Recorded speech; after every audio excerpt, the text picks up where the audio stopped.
বলিউডের তারকা দম্পতি সিদ্ধার্থ মালহোত্রা ও কিয়ারা আদভানি মা হতে চলেছেন কিয়ারা। তাদের ঘর আলো করে আসতে চলেছে নতুন সদস্য। অন্তঃসত্ত্বা স্ত্রীকে খুশি করতে দামি উপহার দিলেন সিদ্ধার্থ। কিয়ারাকে ঠিক কত দামের উপহার দিলেন সিদ্ধার্থ? ভারতীয় গণমাধ্যমের খবর, একটি লাক্সারি গাড়ি হুবুমা কিয়ারাকে উপহার দিয়েছেন সিদ্ধার্থ মালহোত্রা, আর সেই গাড়িটির নাম টয়োটা ভেলফায়ার। বলিউডের অনেক তারকারাই এই গাড়ি ব্যবহার করেন। তাদের মধ্যে রয়েছেন অজয় দেবগন, অনিল কাপুর, ঐশ্বরিয়া রায়, কৃতি শ্যানন, অক্ষয় কুমার ও আমির খান।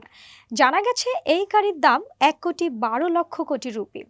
কিয়ারা 2025 সালের 28শে ফেব্রুয়ারি মা হতে চলার ঘোষণা করেন। তবে কিয়ারা ও সিদ্ধার্থ সন্তান আসার খবর দিলেও কবে ডেলিভারি বা প্রেগন্যান্সির কত মাস চলছে তার বিস্তারিত কিছুই জানাননি। শেরশাহ ছবিতে কাজ করার সময় সম্পর্কে জড়ান, যদিও সম্পর্ক নিয়ে প্রকাশ্যে তেমন কথা বলেনি তারা। রাজস্থানে 2023 সালের 7 ফেব্রুয়ারি বিয়ে করেন তারা।